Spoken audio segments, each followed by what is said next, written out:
welcome back to the channel. Let's just ignore my background right now. It's a whole moving mess.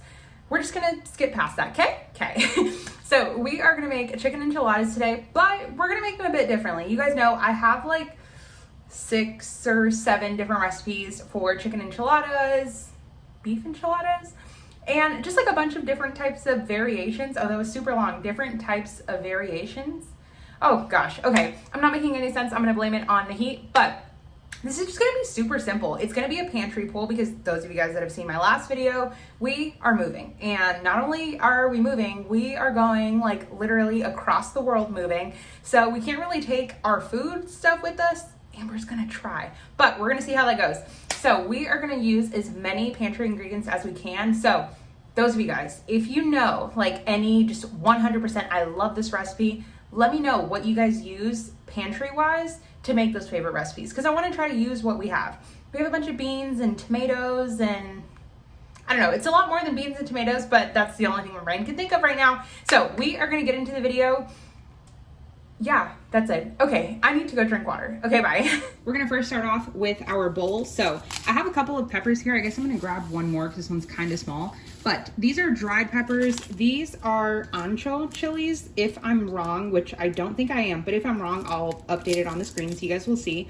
They have seeds, so you wanna take them out. Now, I'm using dried. And so you guys can Google different types, like literally just Google different types of chilies, and they'll show you guys. These ones are not very hot, so I don't need gloves, by the way. But if you feel like you do need gloves, then by all means put them on. So when you guys Google different types of chilies, when you guys see ancho, guajillo, poblano, there are some that literally, there will be 2 peppers right next to each other. They'll be the same pepper, except one's dry and one's like living. What would be the word? Fresh? Yeah, fresh. Don't ask me why I just said living.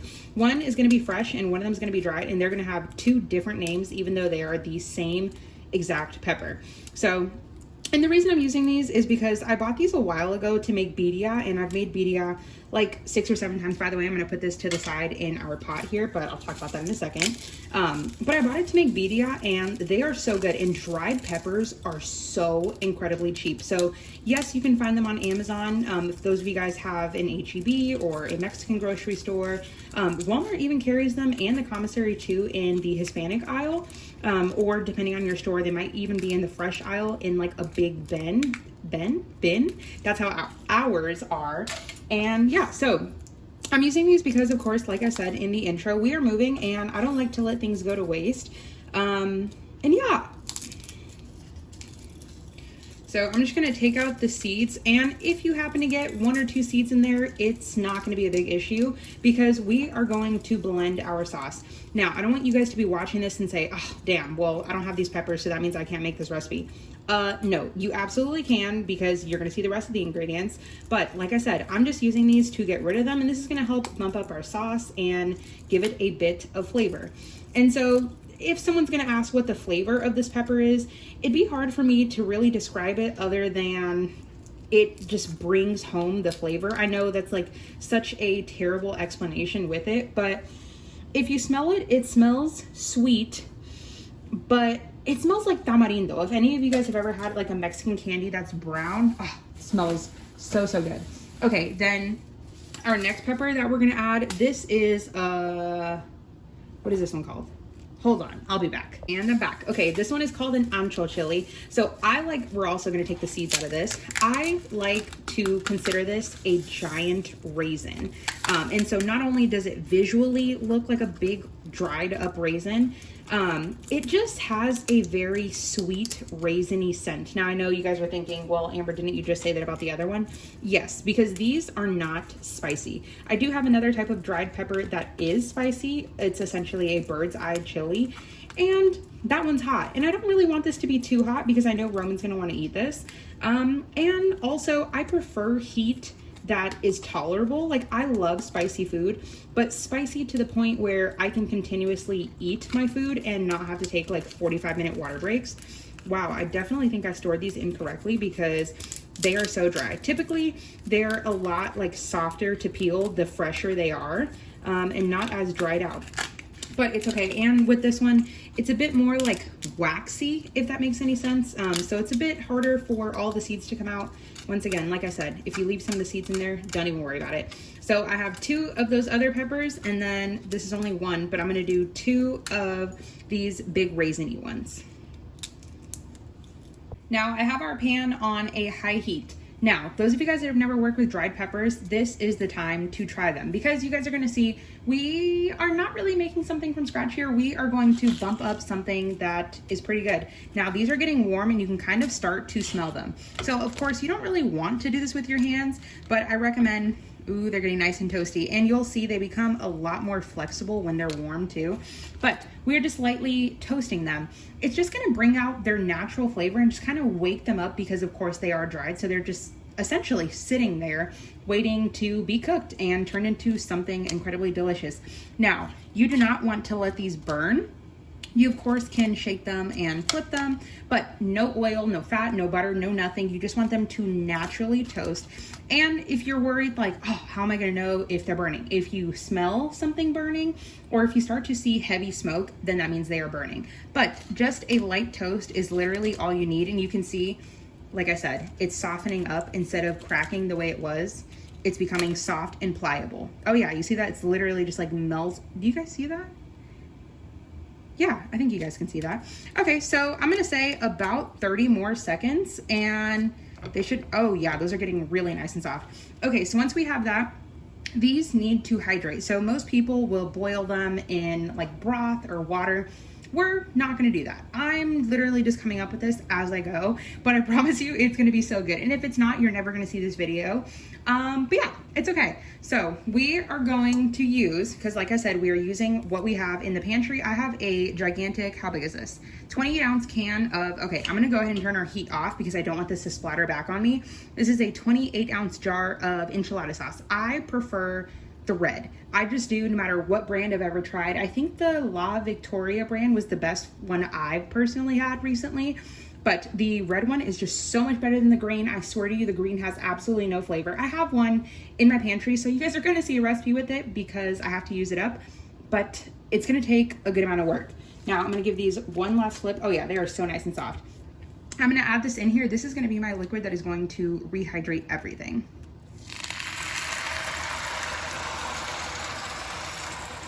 Now to this, we just want to make sure everything is nicely submerged, so then that way everything can rehydrate. And I want to try to make sure they're not stuck together, but if they are, it is no big deal, because like I said, they're going to get soft in here anyway, even if they end up steaming. Oh, it's going to be so good. Now I have a little bit of this piri piri sauce from Trader Joe's. Okay, you guys have seen me make piri piri sauce and it was incredibly delicious. This is good, but it's just there and it's just hot. Like, I don't know, it says lemon juice, fermented chili, sunflower oil, garlic, salt. It's good, it has good flavor, but yeah, this shit is hot. So we're just gonna add about a tablespoon, I guess. That's where the spice is gonna come in from. Then we are going to want to season everything. Check out my, okay, I don't really want to call this new because I have my salt one that's exactly like this. It came in a 2-pack from Amazon. But yeah, we broke the other one this morning by accident. So yay, 2 new ones. So we're gonna add a bit of black pepper. Then we're gonna add about a teaspoon of onion powder. This one has parsley in it. I'm gonna hit it with about a 1/4 teaspoon of some cumin, about a teaspoon of some onion powder. Then I'm gonna use about a teaspoon of the 21 seasoning salute from Trader Joe's. Guys, that's gonna be one of the things I miss so much about living in the US. I know there's gonna be a lot of stores that are similar, but it just sucks.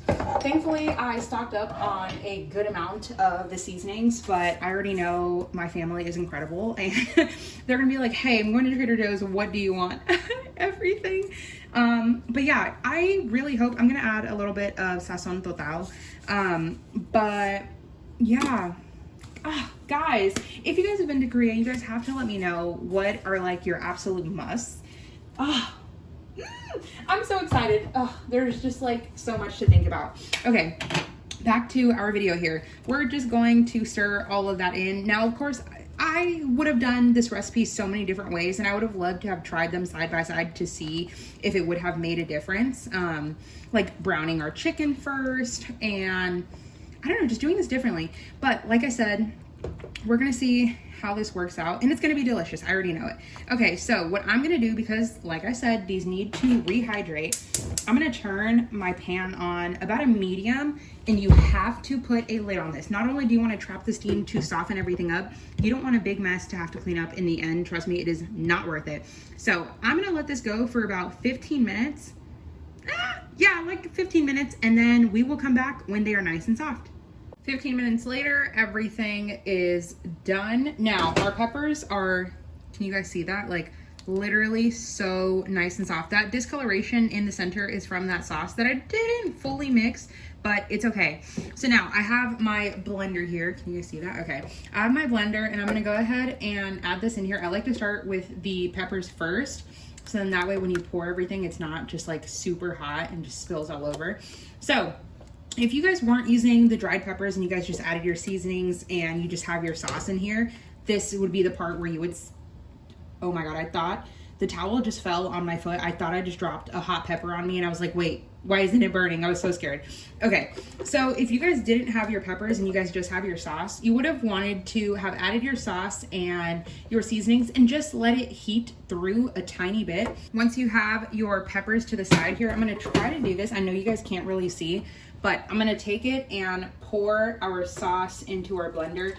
Now remember, when you guys are blending stuff, pressure builds, and especially if things are hot, more pressure builds. So be very, very careful when you are blending anything hot. Clearly this is literally steaming, so you wanna be careful. I'm gonna go ahead and do that, and then I will come back on camera. Now I put a tiny strainer. I definitely need to get a bigger one, because like, what is this? This is so small. So, okay, this is kind of hard because I'm right-handed, but okay. It's gonna be kind of like a crappy angle for you guys. I'm so sorry, you're just gonna see my hand. But we want to pour this in. Oh, I knew that was gonna happen. Okay, well, I'm gonna show you guys a little bit of it, and then we'll just, I'll just have to edit that. Actually, I'm gonna leave that part in. But you want to put this through a little sift. Now, you do not have to do this, but I do not really want to bite down on the chunks of the dried peppers. Even though they did cook up a bit and obviously were blendable, it has kind of like a grittiness to them because they are so dried, even though, you know, we've cooked them. So once you strain it, then it looks like that. Can you guys see like how soft? Did I just say soft? Like how velvety it looks. It's just gonna be delicious. So I'm gonna be here for like 74 hours sifting this through my tiny baby strainer, and then we'll come back. Once we have all of our sauce, I'm gonna scrape down the sides to make sure everything is pretty well mixed and incorporated. But as you guys can see, the sauce, first off, I have my ring light on now. And then second of all, the sauce is just a lot smoother. It's basically back to the original, the way it came out of the can. But as you can see, it's much darker. Now, if you go ahead and taste this, it's so good. It honestly tastes homemade. Now, I like to make a lot of things from scratch, but enchilada sauce and Alfredo sauce are just things that, to me, I don't want to say they taste better from the can or from the jar, but it's just something I prefer to not make from scratch. It just, I don't know, it's just better that way. So now we are going to do our chicken. So I will tell you, you could have absolutely have done this with okay, I just lied. We're not going to add our chicken. We're going to add our can of little chilies. Robin's trying to get my attention like, hello, can you stop your video so that you can give me my fruit snacks? Okay, I'll get it for you in 1 second, okay? Okay, hold on. So I'm gonna add a 4-ounce can of like tiny green chilies. So this, I will say, it's gonna give you the like most tiny bit of heat ever, but it's mainly for flavor. Now I know you guys are asking, why didn't you add that when you were adding, okay, hold on. When you were adding everything else to blend it up. I want this nice like juicy sauciness from here, and I also didn't want to strain this out because I wanted some type of texture in the sauce. Bruh, did I really just do that?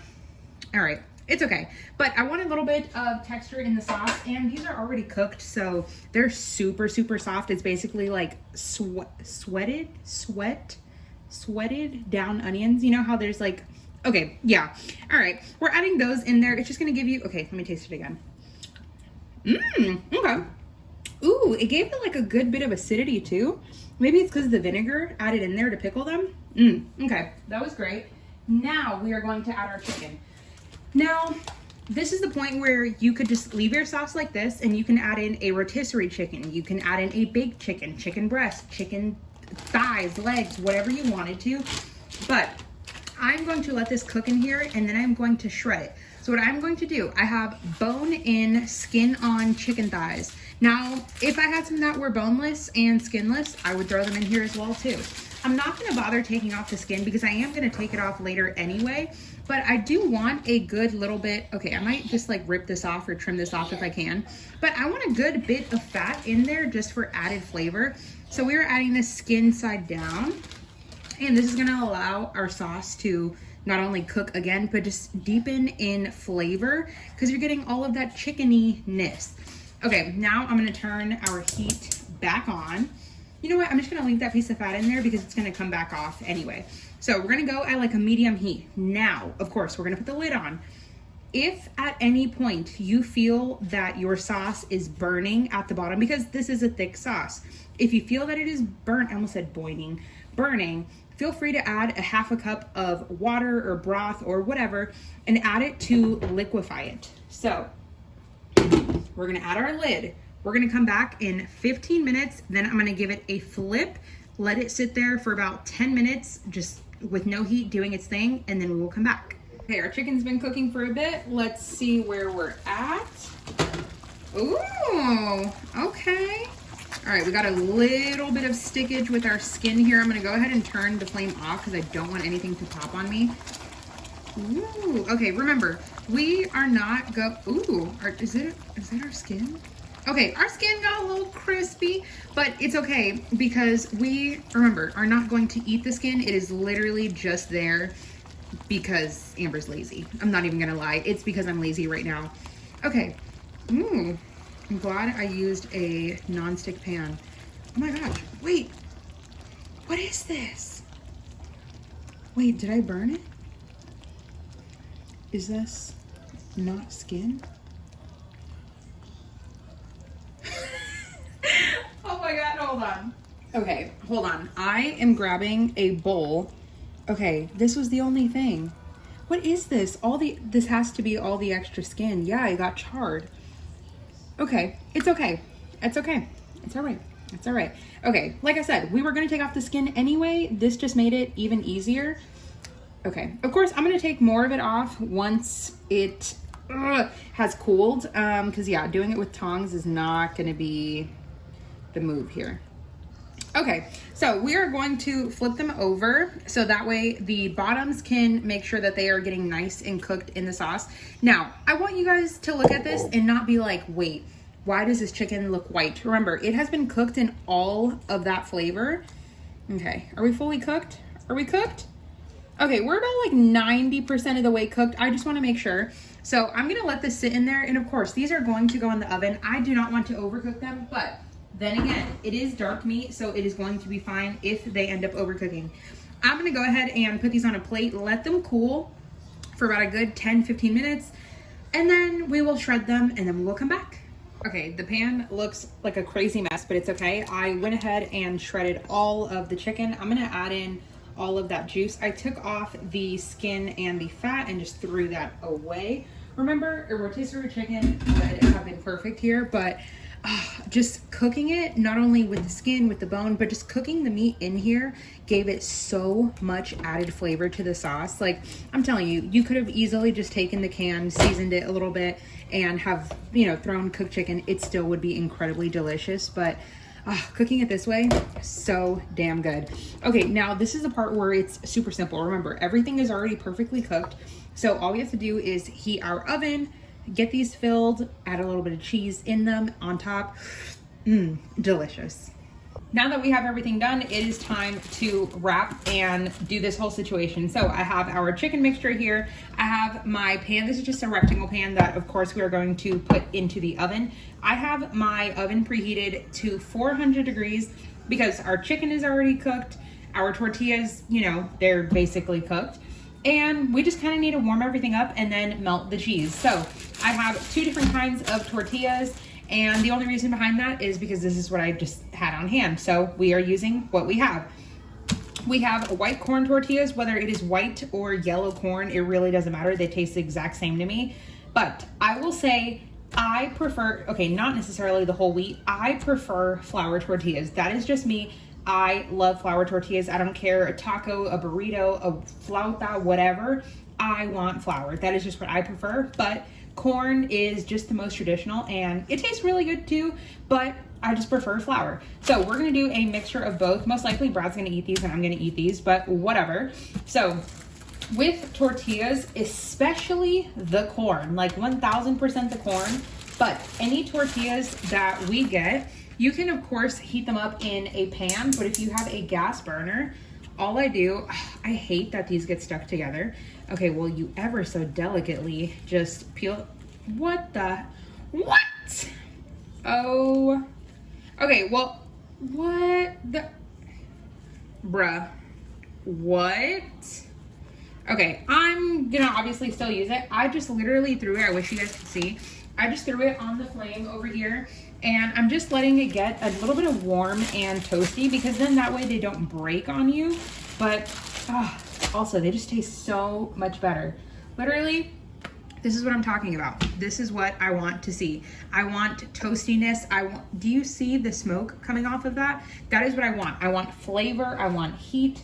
Okay, this other one is kind of like, I don't know how this one's gonna go. It literally has an entire hole in there.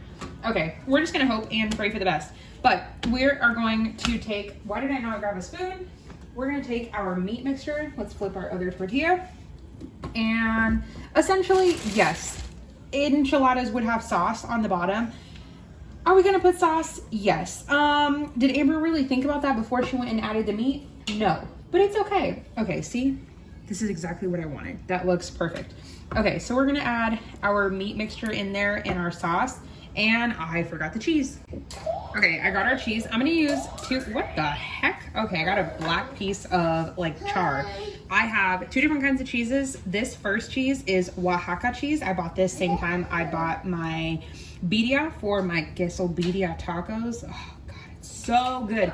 This is such like a melting cheese, but melting in the sense that it doesn't have like a cheese pull the way like mozzarella would or anything. It is just, okay, Roman's letting you guys know. Yeah, it is just so good. Okay, adding some chunks of that in there, and then if you do not have that or you do not want to buy that, literally cheddar cheese works, but I just have shredded mozzarella. So we're gonna go with that too. And I know my counter looks like a mess, but this is what dinner looks like here. So why lie to you guys and act like it's something it's not? Okay, then we just roll it over. What I like to do, don't overstuff it, and then just pull back a little bit and just bring this over. Could I have done it better? Could I have could I have made the ends tight? Yes, I could have, but it's okay. And then put it seam side down. And there we go. Okay, so what I'm gonna do too though, I'm gonna push some of this meat mixture. I should have done this from the beginning, but it's okay. I'm just gonna put some sauce underneath to make sure the tortillas don't stick. And there's a little bit of meat down there. It's okay. We'll just scoop that piece out. And then I will come back when I have everything done. So then I'm gonna go ahead and top with a ton of cheese. And I know you guys are thinking, where is the sauce? I want these to get somewhat crispy on the top. I'm gonna add like a tiny little dollop of sauce here and there, but realistically, they aren't gonna have very much because I want them to get crispy. We do not want any soggy bottoms here. And they're gonna go in the oven at 400 degrees for about 6 to 7 minutes.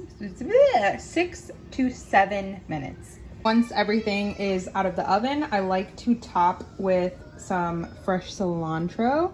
Doing this one-handed here, but this to me just takes it over the top. I definitely could have added it to the sauce in the whole situation to just like oomph it up. But I think this is pretty good. Now I know visually it looks extremely basic, but I swear to you, it is so good. Okay, I'm gonna stop putting on cilantro and that's what we're having for dinner.